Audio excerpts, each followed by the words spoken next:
Mhm. Yeah, it's been crazy.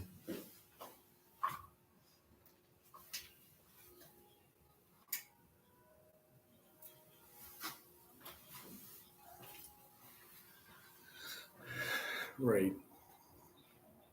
Hmm.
Hmm.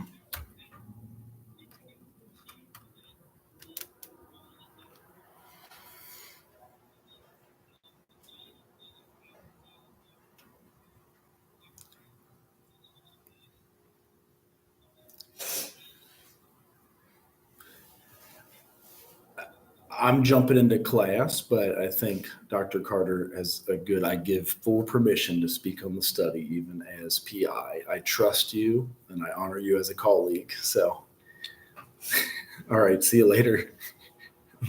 Bye. How you guys doing? How's these last bunch of weeks of classes looking for you?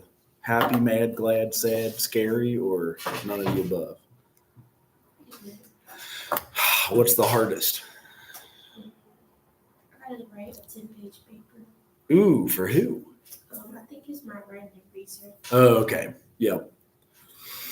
It's getting you ready for the social work papers because we're always so much writing if you practice social work. That's just like how stuff goes. And it can be hard sometimes. Um, we are doing a lot of research ourselves. So, our most recent is this State of Ohio Adversity and Resilience Study. So, we were doing all over the state of Ohio, which I think most of you guys are from. I'm Uh, Michigan. so you get to border us and see what our challenges. So the main reason we were doing it is because it's deaths related to drug overdose and suicide in the U.S. have increased 500% and 35% respectively in the last 2 decades. So suicide's a little bit up still, and then overdose is up. Human economic cost to society associated with these deaths of despair are immense. Great efforts and substantial investments have been made in treatment and prevention, but they've not been baited across increasing trajectories of deaths over time. So, like, we've been paying for social workers to do all kinds of work, but we're still having 35% more suicides, 500% more overdoses is crazy. And that's specifically opioid overdoses because you couldn't overdose on weed.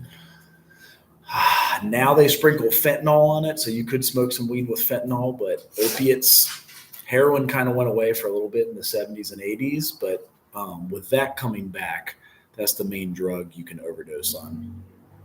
So, notably, some geographic areas, Appalachia. So, 80% of the state of Ohio is Appalachian. I don't know if Michigan has any of Appalachia in it. I think only Ohio does. And that's a well known Appalachian region, the farmland. And then also communities, which Michigan certainly has low income persons, essential workers, minoritized populations. Have been disproportionately affected. So I would think in Detroit, you're going to see the same type of numbers for sure.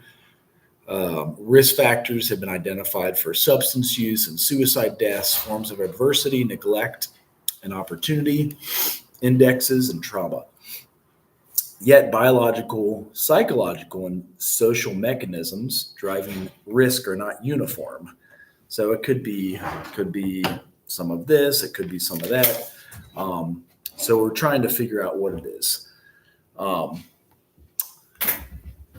so notably, most people exposed to risk factors do not become symptomatic and could broadly be considered resilient. So, like if you are grown up inner city or low income and you make it to through high school, even um, achieving a better understanding of biological, psychological, and social mechanisms underlying both pathology and resilience will be crucial for improving approaches for prevention and treatment. So, like, we want to know as social workers, how can we do both preventative? So, like, before you start getting hooked on opioids or weed with fentanyl on it or heroin.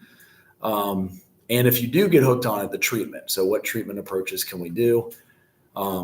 This is longitudinal study. So, we had family study design for biological, psychological, and social risk. And then here is the website that we were on. Let's see here. So the study did cover, like, we've now scanned 77 of the 88 counties. So that's big.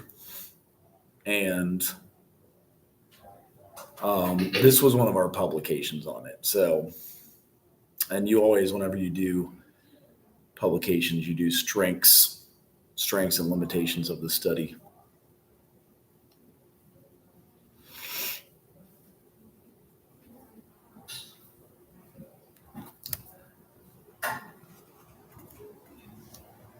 So those are some of the things that we're digging into. We had a big conference this weekend about it.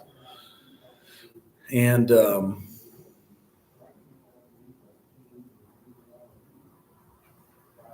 this first publication on it. So I know besides that, I'm going to start getting into the next part of childhood in Ashford. So ASHFORD. Okay. 4, 5, 6, and 7. Maybe I don't have chapter 7. There it is. Because you guys will get the last few in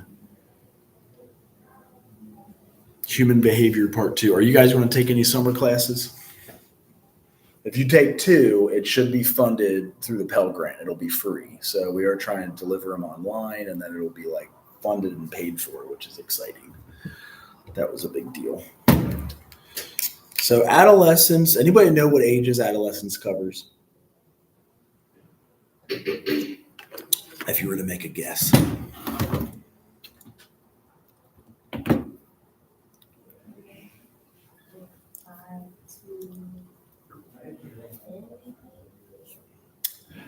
That would be that's close. They have, so you did get the 10 in there. So early adolescence, you begin puberty, 10 to 13.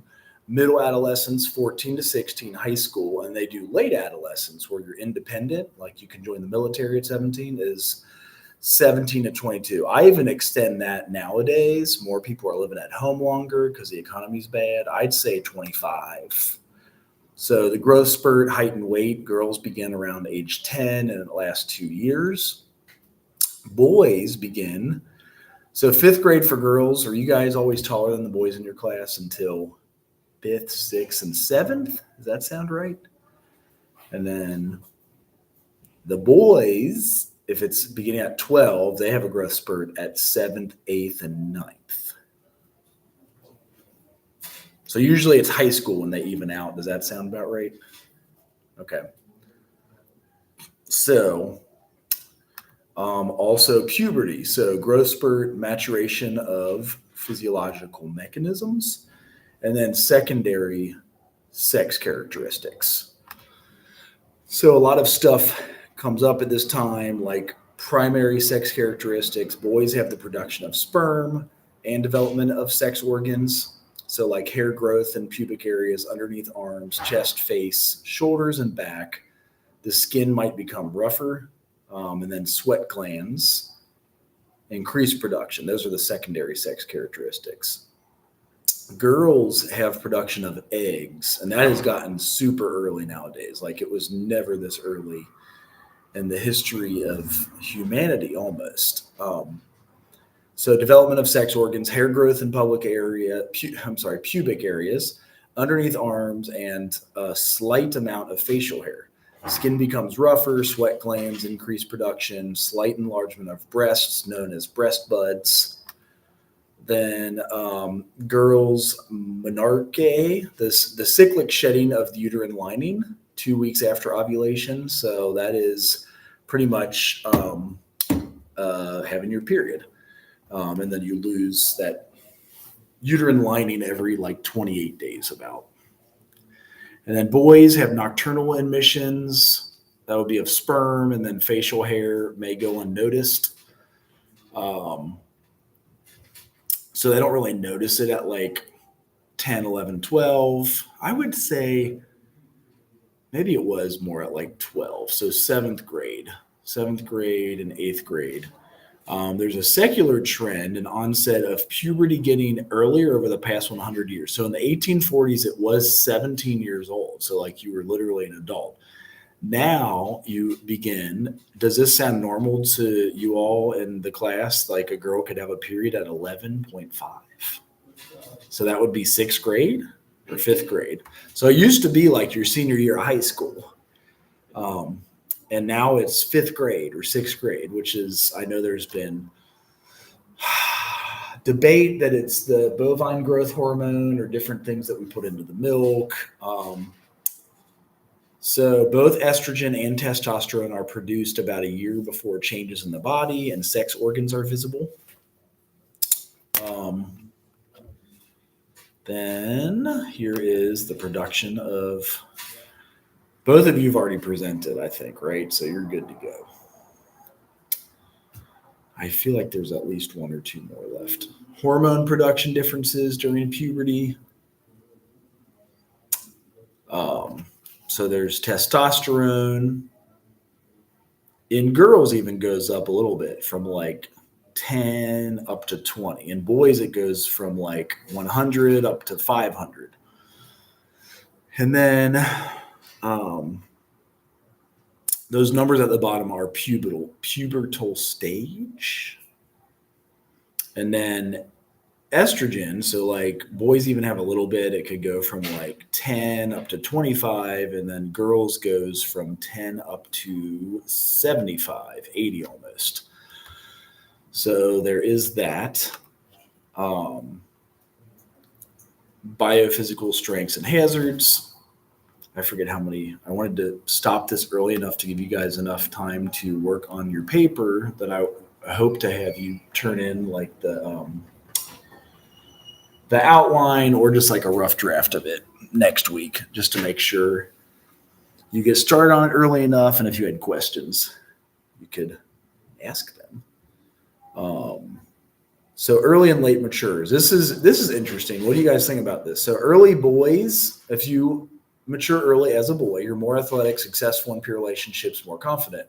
But if you're early girl maturing, behavior and academic problems and body image dissatisfaction. What's up with that? What do you think?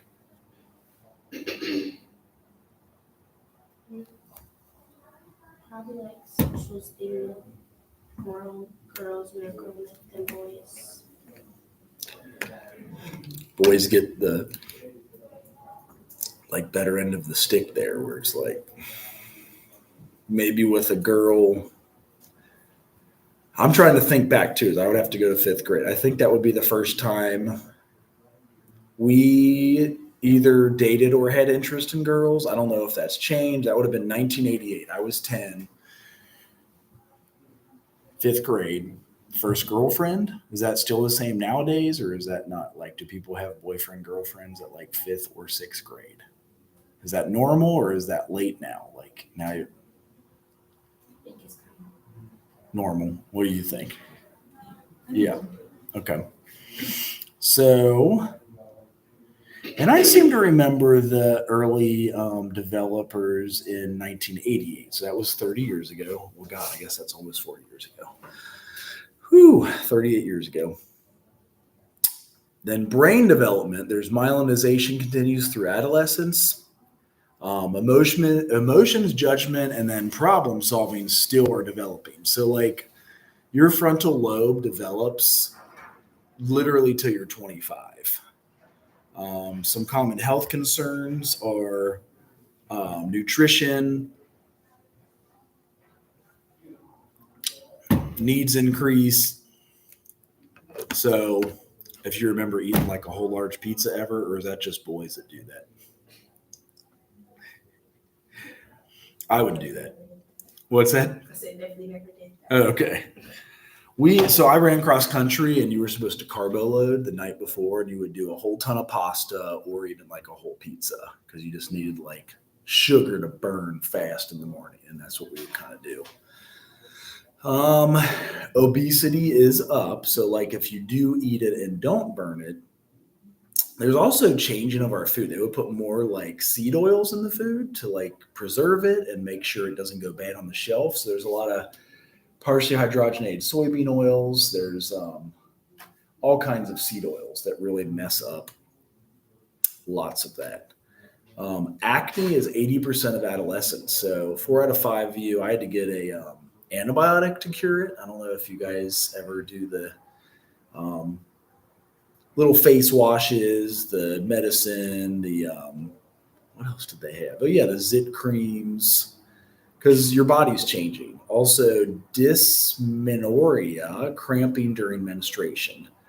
That can be bad enough that people have asked off for class, and that, like it depends on how painful it is. And then with sleep, this is when you need the most sleep in your life, probably, besides being a baby. So like almost 10 hours of sleep still. And then as you get older, you need less and less and less. It's crazy.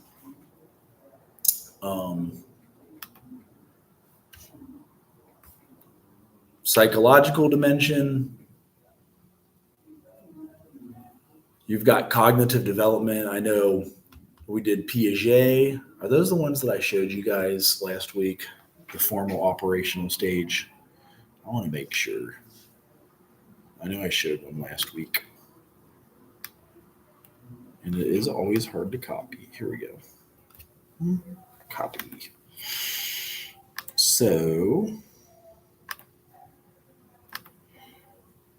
paste and go.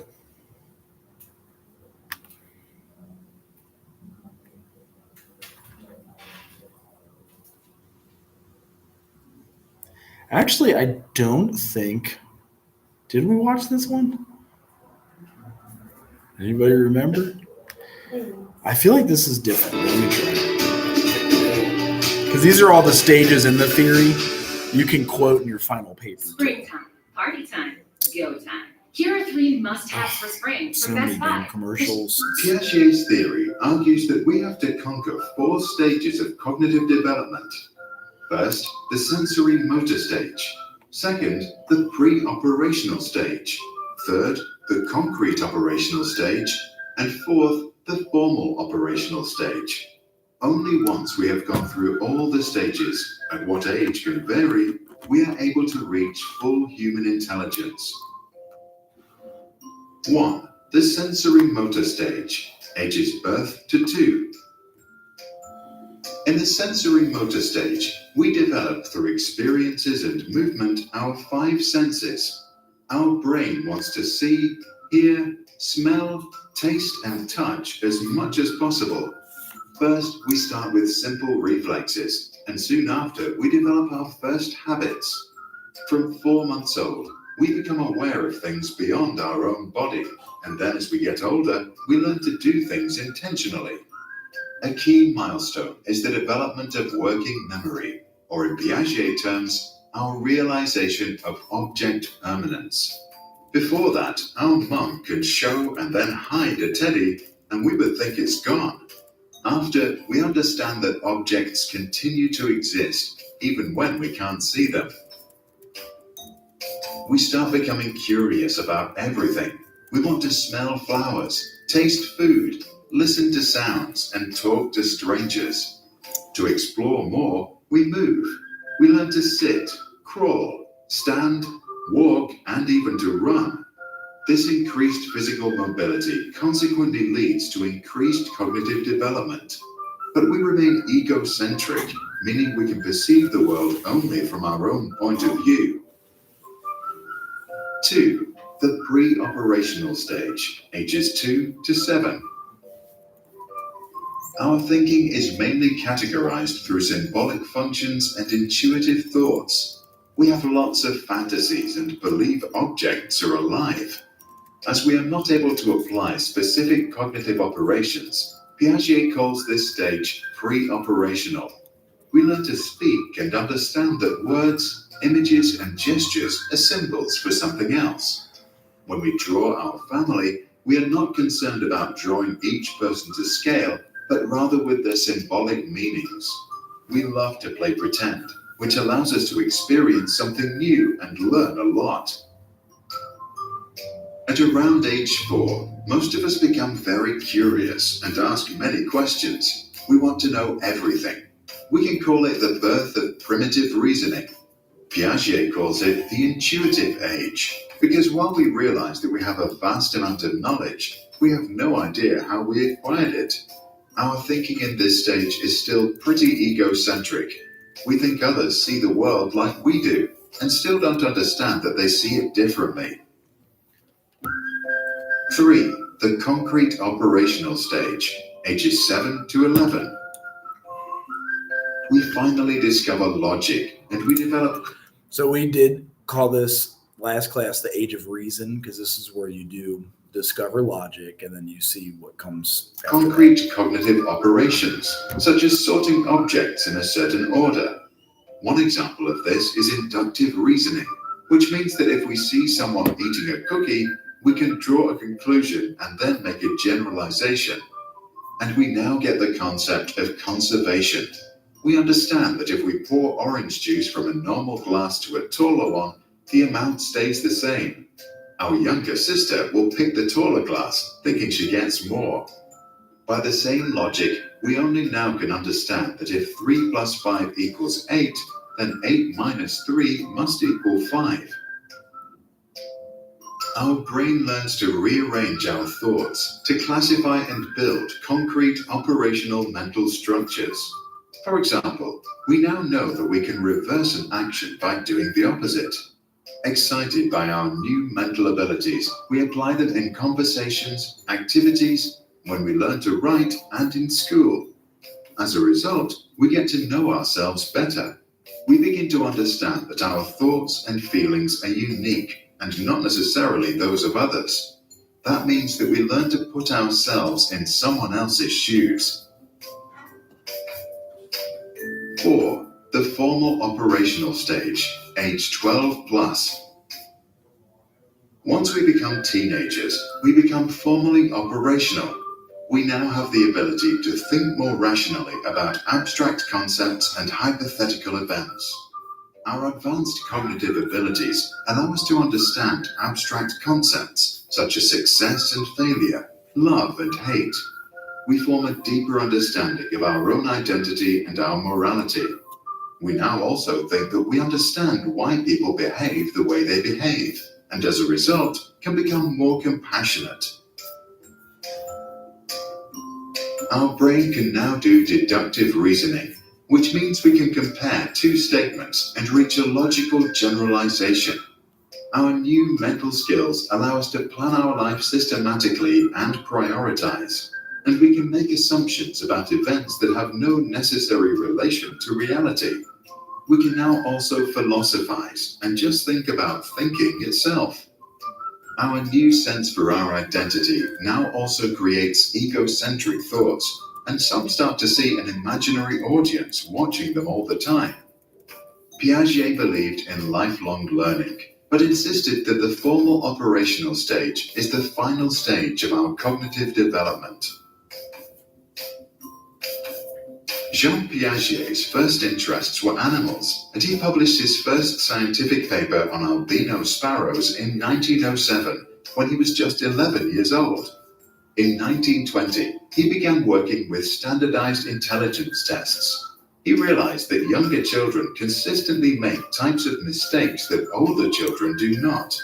He concluded that they must think differently and spent the rest of his life studying the intellectual development of children.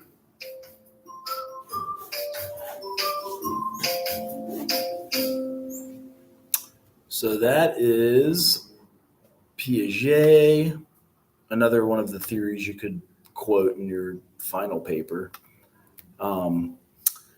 But he mentions in this, it's the formal operational stage, which I know they just went through. So you're starting to get abstract thought as a teenager. So hypothetical deductive reasoning, possibilities, like you're thinking about, do I want to work or go to college? Do I want to do a trade? You're also hypothesis testing. You have the ability to have future thought, like I would like to get a degree and maybe take 4 years and a 1-year master's, things like that, which you don't have as much as a kid. Like you can maybe think of Christmas is this year, or Easter's coming up in 2 weeks, but you don't have like plan for your future. I got to study now. I got to stay focused and get things done as much. You can even have thinking about thoughts. So that's like philosophy. You're able to think about your thoughts. Like, why did I think that? And then expansion of thought. So by late adolescence, 60% use formal operations. The question is then, is this really a universal stage of adolescence? And we can answer, or you guys could go with, do you guys remember having any of these? Hypothesis testing, future thought, thinking about your thoughts.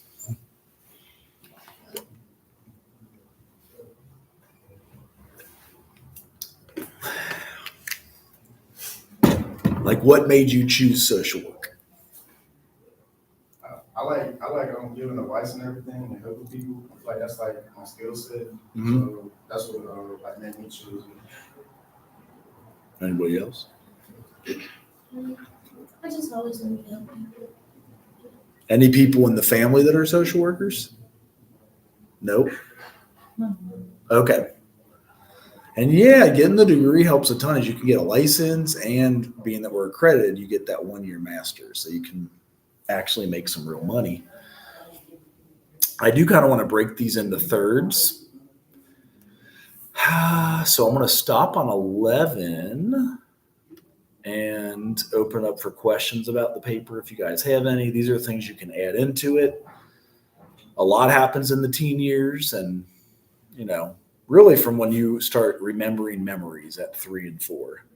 So you got communication, and we'll go over this one next time too. I'll start on this one. But like metaphors, you got satirical labels. Your writing is more meaningful. Did anybody keep a journal? Anybody in here ever write and like just write about life? People do vlogs now instead of writing it. They'll just like speak out loud, do a video, share it to friends on social media. Confidentiality issues. So like as a social worker, it's hard because like I'm seeing teenagers, and some of them don't want their parents to know stuff. Some of them do, and you could get like a release signed, things of that nature. They're more connected now than ever before, so we've had a lot of that. A final thought here before opening up to your all's questions on the paper. Social workers need to understand the social and legal aspects of communicating consent and confidentiality to adolescents. So what do you guys think that means? I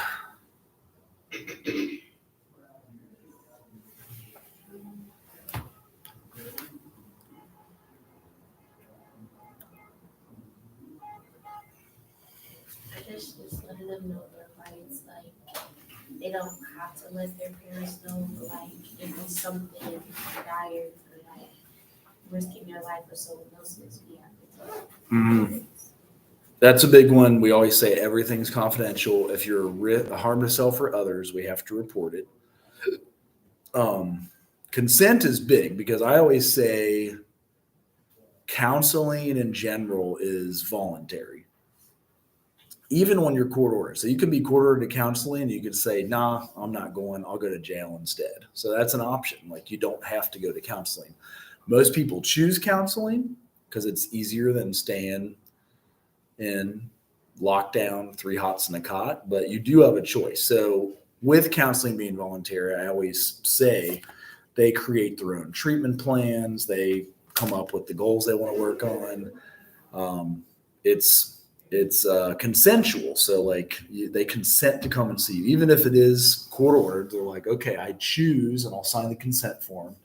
And that's the number one thing. If you become a private practitioner or counselor, you've got to get consent forms with everyone you counsel. And it's just, a standard. I bet you could look it up on the interwebs. Like, let's do it. I wonder if they'll go to confidentiality, because some people are like, how do I start my private practice? You would need these consent forms. So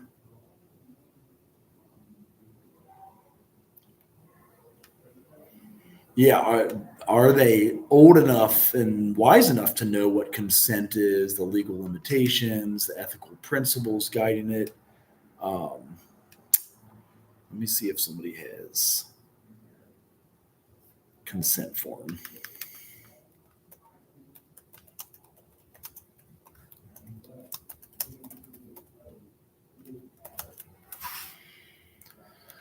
There you go. They probably sell them to you though too. There's one. So this is probably because they're a counseling school, but like this would be something that we have everybody look this over and sign this when they come. And there is a client responsibility in there also. So maintain your own personal health and safety, take an active role in counseling process, including honesty. And that's again where I emphasize, why it's so important.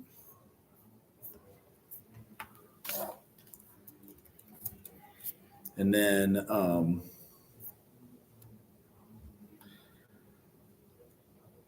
danger to self and others. If you're a minor under age 19, your parents or legal guardians have access to your records and discretion over them. If you disclose abuse or neglect of a child or elderly persons, anyone who is similarly defenseless, the counselor is required by law.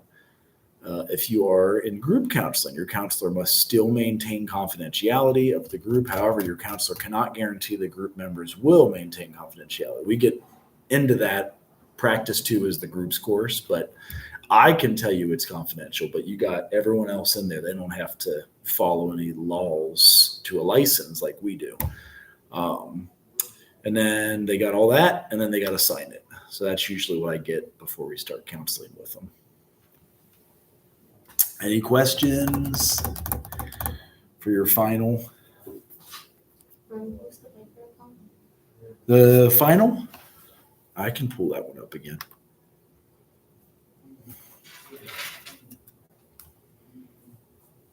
It is using your genogram and eco map again. So here's the, and I'm going to have you turn it in like next week and then in May so that it's not just don't hold off till the last minute, because it is 6 pages. It's your ethnographic study of one's family of origin under the assignments. So you'll have a case report about your family. There are, at the bottom of the syllabus, there is relevant literature, but I showed you last time also how to go to scholar.google.com if you want more recent articles. Write a paper using your ecomap and your culturegram as an assessment. So like your family history and then like the stuff you're exposed to all throughout the day. Paper address significant issues and life events that you and your family experienced. The effect these events and issues had on you and other family members. And then issues that should be addressed include sexuality, drugs, peer pressure, body image, and family dynamics. Also, how did issues of diversity affect you? And then show how the different theories can be used, and you can search those and find a video like the one we just watched about psychodynamic, psychosocial, social learning. One other one I would add in is called ecological theory. You may want to discuss how social learning theory may explain your involvement with certain friends, and then make sure it's APA. So it's 6 to 8 pages, and use APA, which is, it's still a 6-page paper, but then you'll have a title page, which is a 7th, and your reference page, which would be 8. So that's it, and why I'm having you guys start now. But it's about you. So it's your whole life story, using everything from the book we've learned so far, and infusing theories and all of that. If that is helpful. Any questions on that? Do we need an abstract? You could. I do not fully get ate up about that. So if you didn't have one, it's okay. If you just go in and write, the main thing on APA I do is title page, which is name, date, college, title. Then you can go into writing.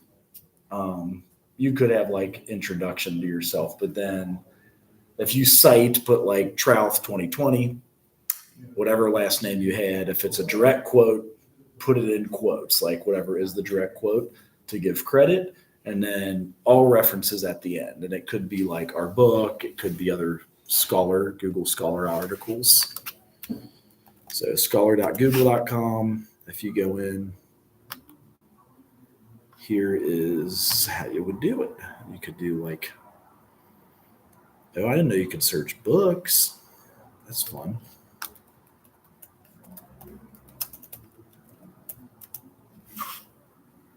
Oopsie. I misspelled it. Oh, that's the guy who actually came up with ecological theory. Huh. So yeah, anyone you cite or quote, like Piaget or Yuri Brofenbrenner. I wonder if they have pictures of them. That would be cool.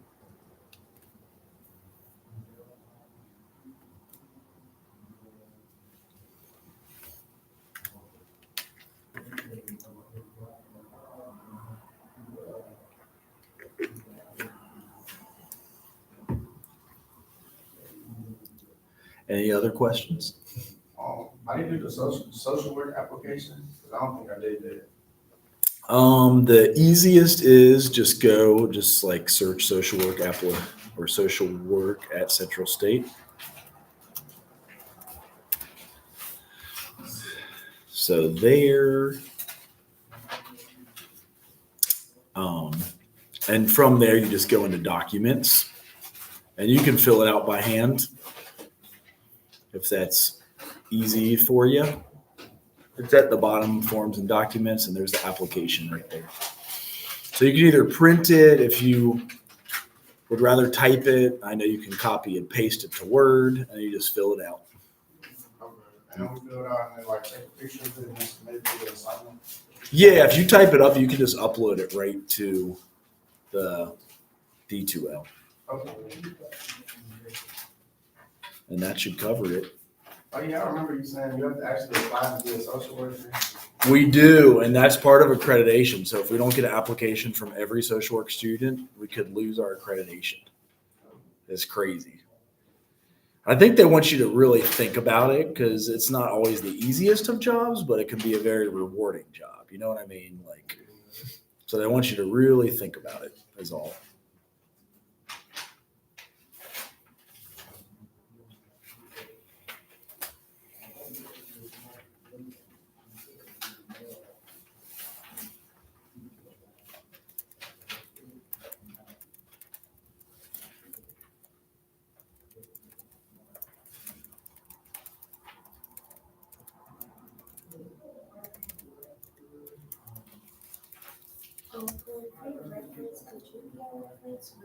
I can, yeah.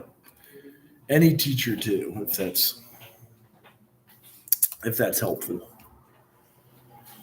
But yeah, I was just going to give you all time to work on your papers.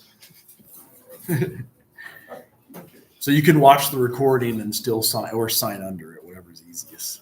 like sign under the YouTube or sign in now if we had to. Let me see. Is there anything that I needed to rewatch in the report? What's that? Is there anything that I missed that I can watch in the report? Yeah, we are going into now from childhood to adolescence, so just like detailing different phases they're going through. We stopped in the first 1/3 of this PowerPoint, and then giving you time to work on the final paper. So first half of it is due next week, and then the full final paper is due in May. So that way you guys just get it and get time to do it. Let's see here. Any other questions?